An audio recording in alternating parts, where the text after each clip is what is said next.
નમસ્તે વિદ્યાર્થી મિત્રો, હું છું વિજય પટેલ અને આજે આપણે ધોરણ 7 ના ગણિત વિષયમાં પ્રકરણ 3 માહિતીનું નિયમન આ પ્રકરણના સ્વાધ્યાય 3.2 ના બધા જ દાખલાનું સંપૂર્ણ સમજ સાથે સોલ્યુશન મેળવવાના છીએ। તો ચાલો મિત્રો વિડિયો જોઈએ અને શીખવાની શરૂઆત કરીએ। મિત્રો, આ વિડિયોમાં આપણે બહુલક અને મધ્યસ્થ આ વિશે સમજ મેળવીશું અને સ્વાધ્યાય 3.2 ના દાખલા ગણીશું। તો સૌ પહેલા જોઈએ બહુલક। બહુલક કોને કહેવાય? તો આપેલી માહિતીમાં સૌથી વધારે વખત આવતા અવલોકનને આપેલી માહિતીનો બહુલક કહેવાય છે। ખૂબ જ સરસ અને સહેલું છે કે જે આપણને અવલોકનો આપ્યા હોય તેમાંથી સૌથી વધારે વખત જે અવલોકન આવતું હોય તેને આપેલી માહિતીનો બહુલક કહેવાય। હવે આગળ છે મધ્યસ્થ। તો મધ્યસ્થ કોને કહેવાય? એના માટે સૌ પહેલા આપણે જે આપેલી માહિતી હોય એને ચડતા ક્રમમાં ગોઠવવાની છે। આ ખાસ યાદ રાખજો મિત્રો કે જે પણ અવલોકનો આપ્યા છે તેને આપણે ચડતા ક્રમમાં ગોઠવી અને જો એ અવલોકનોની સંખ્યા એકી હોય તો એકી એટલે કે 1 3 5 7 9 11 13 15 આ રીતના કોઈ અવલોકનો હોય તો એના માટેનું સૂત્ર છે મધ્યસ્થ બરાબર n+1/2 મું અવલોકન, કે જ્યાં n એ અવલોકનોની સંખ્યા છે।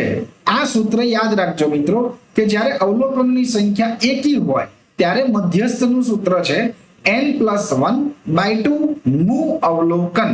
બરાબર, એટલે કે દાખલા તરીકે અહીંયા આપણે 2 4 અને 5 નો મધ્યસ્થ શોધવો છે તો અહીંયા જુઓ 2 4 અને 5 તો ચડતા ક્રમમાં જ છે અને કુલ અવલોકન કેટલા છે?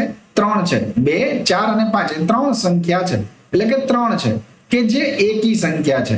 તો હવે આનો આપણે મધ્યસ્થ શોધવો હોય તો મધ્યસ્થ બરાબર n+1/2 મું અવલોકન થાય, જ્યાં n એટલે અવલોકનની સંખ્યા છે એના બરાબર થશે 3+1/2 મું અવલોકન, એટલે કે 4/2 મું અવલોકન છેદ ઉડાડતા મળે 2 મું અવલોકન, એટલે કે બીજું જે અવલોકન છે એ જ આપણો જવાબ થાય એના બરાબર થશે 4।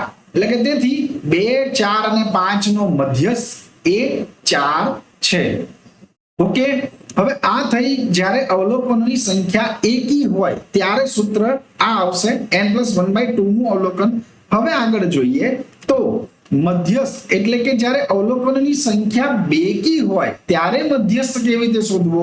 તો એના માટેનું સૂત્ર પણ આ રીતે છે મિત્રો કે મધ્યસ્થ બરાબર n/2 મું અવલોકન, બરાબર, જ્યાં n એટલે અવલોકનોની સંખ્યા છે પ્લસ n/2 +1 મું અવલોકન, બરાબર। અહીંયા આ રીતે થશે એના ભાગ્યા 2 થશે, બરાબર। ચાલો આને પણ ઉદાહરણ વડે સમજીએ તો કે 1 2 3 4 5 અને 6 નો મધ્યસ્થ શોધો। તો અહીંયા માહિતી ચડતા ક્રમમાં જ આપેલી છે અને અવલોકનોની સંખ્યા 6 છે કે જે બેકી છે, બરાબર। હવે આ બેકી સંખ્યા છે તો આપણે મધ્યસ્થ કેવી રીતે શોધીશું? તો સૂત્ર લખીએ n/2 મું અવલોકન વત્તા n/2 +1 મું અવલોકન એના છેદમાં 2, બરાબર। તો n એટલે 6 છે અહીંયા તો 6/2 મું અવલોકન 6/2 મું અવલોકન અને પ્લસ 6/2 +1 મું અવલોકન એના છેદમાં 2, બરાબર। 6/2 એટલે 3 થઈ જાય ત્રીજું અવલોકન અને 6/2 +1 એટલે 3 + 1 એટલે 4 મું અવલોકન, બરાબર, એના છેદમાં 2। તો આપણે જે અહીંયા ચડતા ક્રમમાં ગોઠવેલી સંખ્યાઓ હોય એમાંથી ત્રીજું અવલોકન એટલે કે 3 છે અને ચોથું અવલોકન જે 4 છે એના છેદમાં 2, બરાબર। હવે 4 ને 3 7/2 એના બરાબર થઈ જાય 3.5। તેથી આપેલી માહિતીનો મધ્યસ્થ એ 3.5 છે, બરાબર। હવે આપણે બહુલક અને મધ્યસ્થ બંનેની માહિતી સરસ રીતે મેળવી છે, એના સૂત્ર પણ જોયા છે। ચાલો આગળ જોઈએ તો અહીંયા સ્વાધ્યાય 3.2 એનો પ્રશ્ન નંબર 1 છે। ગણિતની એક પરીક્ષામાં 25 ગુણની પરીક્ષા છે, 15 વિદ્યાર્થીઓના ગુણ નીચે દર્શાવેલા છે। જો આપણને માહિતી આપેલી છે તો આ માહિતીના બહુલક અને મધ્યસ્થ શોધો। આ બંને સમાન છે। ચાલો પહેલા માહિતીનો બહુલક શોધીએ તો અહીંયા બહુલક એ આપેલી માહિતીનો બહુલક થશે 20, બરાબર. બધા અવલોકનોનો તમે અભ્યાસ કરો તો 20 જે છે એ સૌથી વધારે વખત આવે છે, માટે માહિતીનો બહુલક થશે 20, બરાબર, કારણ કે તે સૌથી વધુ વખત આવે છે.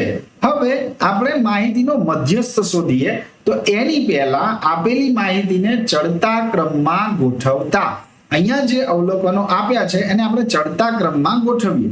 લાઈનસર જે આવશે તે આપણે કરીશું. તો અહીંયા જુઓ, ચડતા ક્રમમાં ગોઠવતા તે કંઈક આ રીતે ગોઠવાશે. 5 સૌથી પહેલા 5, પછી 9, 10, 12, 15, 16, 19, ત્યારબાદ 20 જે છે એ તમે જોઈ શકો છો કે એમાં 4 વખત છે. તમે 4 વખત 20 લખ્યા છે. 23, 24, 25 અને 25. 25 બે વખત છે, તો આપણે અહીંયા પણ 2 વખત લખ્યા છે. હવે શું કરીશું તો અહીંયા અવલોકનોની સંખ્યા ગણીશું, જે આપણી કેટલી આપેલી છે 15. અહીં અવલોકનોની સંખ્યા છે 15, કે જે એક એકી સંખ્યા છે. હવે એકી સંખ્યા હોય તો ત્યારે મધ્યસ્થ બરાબર સૂત્ર આપણને ખ્યાલ છે કે n+1/2 મું અવલોકન, જ્યાં n એ અવલોકનોની સંખ્યા છે તો એના બરાબર થશે 15+1/2 મું અવલોકન, એટલે કે 16/2 મું અવલોકન. તો એના બરાબર થઈ જશે 8 મું અવલોકન.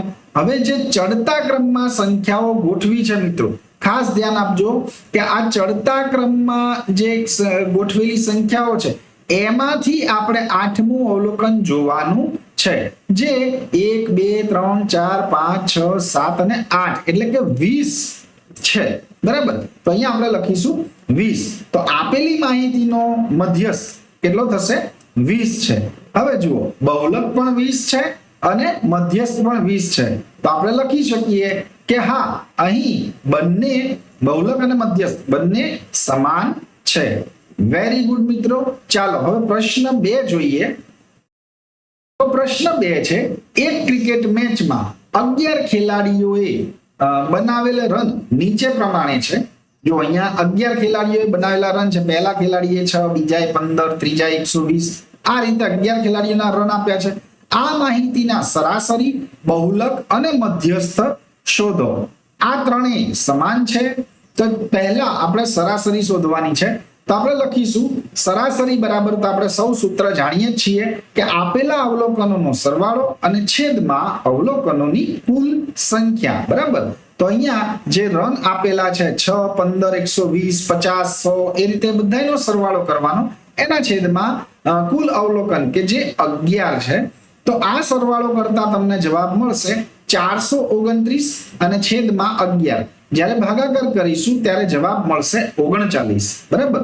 તો આ જે અવલોકનો છે એની સરાસરી 39 થાય છે. ચાલો આગળ હવે આપણે બહુલક શોધીએ. તો બહુલક માટે આપેલી માહિતી જોતા આપણને દેખાય છે કે 15 એ વધારે વખત આવે છે, એટલે માહિતીનો બહુલક 15 છે, બરાબર. હવે આગળ મધ્યસ્થ શોધવા માટે સૌથી પહેલા અવલોકનોને ચડતા ક્રમમાં ગોઠવવાના છે. આ ખાસ યાદ રાખજો મિત્રો.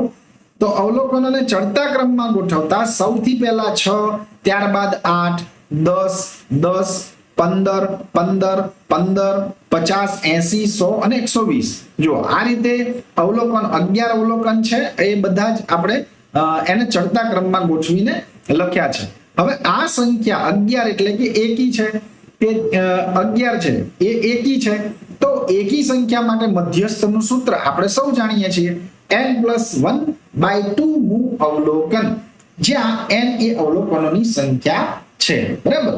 અવલોકનોની સંખ્યા 11 છે એટલે કે 11+1/2 મું અવલોકન, જે થશે 12/2 મું અવલોકન, એના બરાબર 6 મું અવલોકન. તો આ જે આપણે સંખ્યાઓ ચડતા ક્રમમાં ગોઠવી છે એમાંથી છઠ્ઠું અવલોકન 1, 2, 3, 4, 5 અને 6 કે જે 15 છે, એટલે આ માહિતીનો મધ્યસ્થ થશે 15. ઓકે. હવે આપણે 3 વસ્તુ શોધી લીધી છે. તો જોઈએ કે માહિતીનો મધ્યસ્થ 15 છે. હવે 3 સમાન છે, તો બહુલક અને મધ્યસ્થ સમાન છે, પણ સરાસરી સમાન નથી. જો સરાસરી 39, બહુલક 15 અને મધ્યસ્થ 15. તો અહીંયા ત્રણેય સમાન છે, તો કે ના, ત્રણેય સમાન નથી. ઓકે, ખૂબ જ સરસ. ચાલો હવે આગળ પ્રશ્ન નંબર 3 જોઈએ. તો પ્રશ્ન નંબર 3 છે એક વર્ગના 15 વિદ્યાર્થીઓનું વજન કિલોગ્રામમાં નીચે મુજબ છે. અહીંયા વજન કિલોગ્રામમાં આપેલું છે અને પહેલો પ્રશ્ન કીધો છે કે આ માહિતીનો બહુલક અને મધ્યસ્થ શોધો. તો બહુલક શોધવા માટે આપણે મિત્રો જોઈએ છીએ એ પ્રમાણે કે આપેલી માહિતીમાં 38 અને 43 તમે ધ્યાનથી જોશો તો 38 અને 43 એ બંને 3 વખત આવે છે. બરાબર. તો આ માહિતીના બે બહુલક થશે. આ યાદ રાખજો કે જ્યારે કોઈ સંખ્યાઓ બંને સરખા અંકમાં હોય, બરાબર, અહીંયા 38 અને 43 તમે જોશો કે બંને 3 વખત છે એટલે બંને વધારે વખત છે, તો એ બંને એ માહિતીના બહુલક થાય. માટે માહિતીના બહુલક અહીંયા 38 અને 43 થશે. ઓકે. હવે એમ કે છે બીજો પ્રશ્ન, અહીંયા આપણે મધ્યસ્થ શોધવાનો છે. ચાલો જોઈએ મધ્યસ્થ. તો મધ્યસ્થ માટે અવલોકનોને ચડતા ક્રમમાં ગોઠવવાના છે. તો આપેલા અવલોકનોને ચડતા ક્રમમાં ગોઠવતા એ આ રીતે ગોઠવાશે. 32, 35, 36, 37, 38 3 વખત છે, 40, 42 પછી 43 3 વખત, 45, 47 અને 50. ઓકે. અહીંયા અવલોકનોની સંખ્યા 15 છે કે જે એકી સંખ્યા છે. તો એકી સંખ્યા માટે મધ્યસ્થનું સૂત્ર n+1/2 નું અવલોકન. બરાબર. અહીંયા n એટલે 15 મૂકતા 15 + 1 એના છેદમાં 2 એટલે 16 ના છેદમાં 2 નું અવલોકન બરાબર 8 નું અવલોકન. ઓકે. તો 8 નું અવલોકન અહીંયા આપણે જોઈએ તો 1 2 3 4 5 6 7 અને 8 એ થાય છે 40. ઓકે. તો આ માહિતીનો મધ્યસ્થ થશે 40. બરાબર. હવે આપણને પ્રશ્ન બીજો પૂછ્યો છે કે શું એક થી વધુ બહુલક છે? બરાબર. તો જોઈએ કે હા, અહીંયા કુલ 2 બહુલક થાય છે. ઓકે. ચાલો આ પ્રશ્ન નંબર 3 પણ આપણે ખૂબ જ સરસ રીતે સમજી અને જોયો છે મિત્રો. આગળ જોઈએ તો પ્રશ્ન નંબર 4 છે કે નીચેની માહિતીનો બહુલક અને મધ્યસ્થ શોધો. અહીંયા જે આપેલી માહિતી છે એનો આપણે બહુલક શોધવાનો છે. તમે અવલોકનોને જોશો ત્યાં તમને ખ્યાલ આવી જશે કે માહિતીનો બહુલક થાય છે 14. ઓકે. કારણ કે તે સૌથી વધુ વખત આવે છે. ઓકે. હવે આપણે મધ્યસ્થ શોધવાનો છે. તો એની માટે સૌથી પહેલા માહિતીને ચડતા ક્રમમાં ગોઠવીએ. તો ચડતા ક્રમમાં લખતા સૌથી પહેલા 12 2 વખત છે, 13 એ 2 વખત છે, 14 3 વખત છે, 16 અને 19. બરાબર. હવે આપણે શું કરીશું તો આ અવલોકનોની સંખ્યા ગણતા જુઓ તમે 1 2 3 4 5 6 7 અને 8 અને 9 અવલોકન છે. તો આપણે લખીશું કે n બરાબર 9 કે જે એકી સંખ્યા છે. તો એકી સંખ્યા માટે મધ્યસ્થનું સૂત્ર n+1/2 નું અવલોકન એટલે 9+1/2 નું અવલોકન એટલે થશે 10 ના છેદમાં 2 નું અવલોકન બરાબર 5 નું અવલોકન. જો આ જવાબ આપણો નથી, આપણો જવાબ 5મું અવલોકન જોઈને લખીએ તે છે. ખાસ યાદ રાખજો અહીંયા જે આપણે ચડતા ક્રમમાં માહિતીને ગોઠવી, હવે 5મું અવલોકન જોતા 1 2 3 4 અને 5 બરાબર થાય છે 14. માટે આપણો મધ્યસ્થ થશે 14. ઓકે. તો અહીંયા આપણે બહુલક અને મધ્યસ્થ બંને શોધ્યા છે. હવે આગળ જોઈએ તો પ્રશ્ન નંબર 5 છે નીચેના વિધાનો સાચા છે કે ખોટા તે કહો. પહેલો પ્રશ્ન, બહુલક એ હંમેશા માહિતીમાંની સંખ્યા હોય છે. તો આપણે હમણાં જ શીખ્યા છીએ કે બહુલક ભાઈ એ માહિતીના અવલોકન આપણે જોઈને જ ખબર પડે છે એટલે કહી શકાય કે માહિતીમાંની જ સંખ્યા છે. તો એ વિધાન થશે સાચું.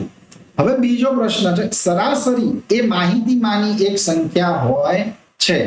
તમે કહો જોઈએ હશે. Very good. ના, એ નહીં હોય. કેમ?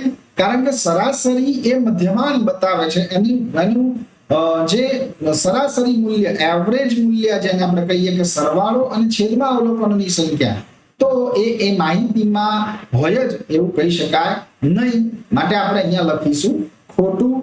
ત્યારબાદ છે મધ્યસ્થ એ હંમેશા માહિતીમાંની એક સંખ્યા હોય છે. હવે જુઓ આ વિધાન ખાસ સમજજો મિત્રો. ત્યારબાદ આપણે સાચું કે ખોટું લખીશું.